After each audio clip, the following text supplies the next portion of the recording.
విత్తనం మట్టిలో ఉందనుకోండి, వాన చినుకుకో ఎవరో పోసిన నీళ్లకో మొలకెత్తుతుంది. అది బండరాతి మీద ఉంటే ఎలా మొలకెత్తుతుంది? అసలు వినే లక్షణం ఉండాలి. అది ఉంటే కదా దుర్యోధనుడికి.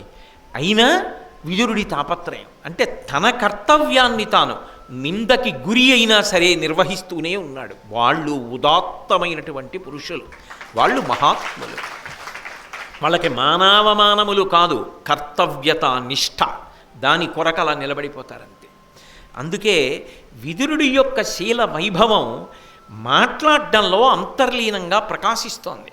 బుద్ధి లేని వాడివి మాట్లాడకు అన్నా కూడా మాట్లాడుతున్నాడు మహానుభావుడు. మాట్లాడుతూ నీ కార్యమును పాడు చేసేవాళ్ళు ఎవరుంటారో వాళ్ళు కార్యమును చేస్తున్న వాళ్ళలా కనపడుతున్నారు నీకు. వాళ్ళతో కూడుతున్నావు, వాళ్ళ మాటలు నచ్చుతున్నాయి, వాళ్ళు చెప్పినవి వింటున్నావు.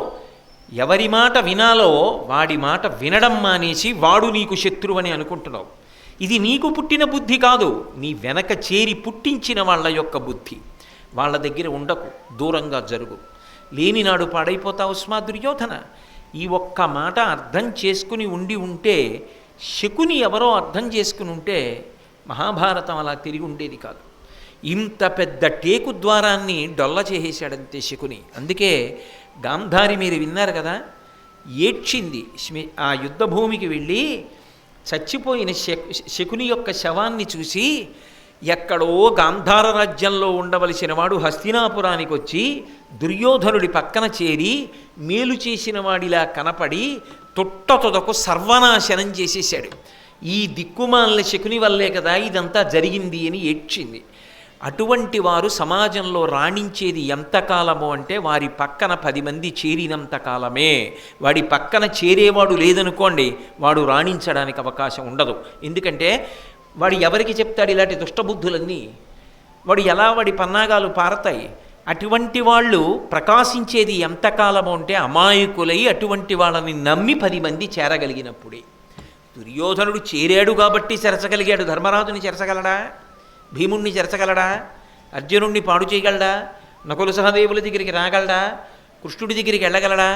భీష్మద్రోణుల దగ్గరికి వెళ్ళగలడా? వెళ్ళలేనివాడు దుర్యోధనుడి దగ్గరికి ఎలా వెళ్ళగలిగాడు అంటే డొల్లతనం ఉంది కాబట్టి వెళ్ళాడు.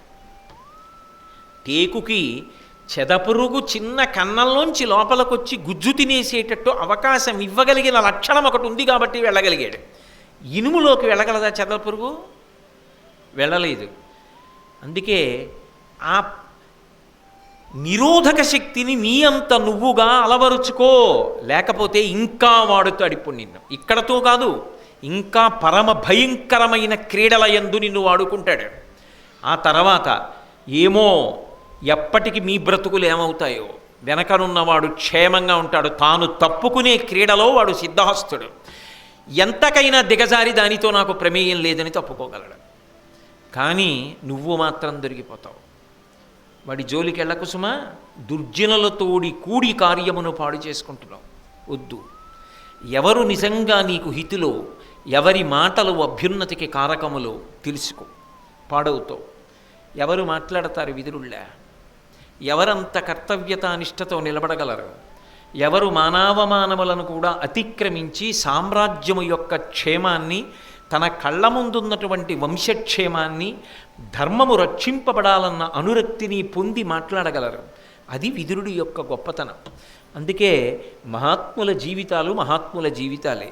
చెరుకు కర్రని తీసుకెళ్ళి కత్తితో నరికిన, పళ్ళ మధ్య పెట్టి నవిలిన, మరలో పెట్టి తిప్పిన తీయతనాన్ని ఇస్తుంది తప్ప చేదుతనాన్ని వదిలిపెట్టడం దాని జీవితంలో దానికి చేత కాదు. అవమానించిన ఆయన మహాత్ముడిగానే బ్రతుకుతాడు, మహాత్ముడిగానే మాట్లాడతాడు తప్ప దారి తప్పి దిగజారణం విదురుడికి చేత కాదు. విదురుడు విదురుడే, దుర్యోధనుడు దుర్యోధనుడే, శకుని శకుని.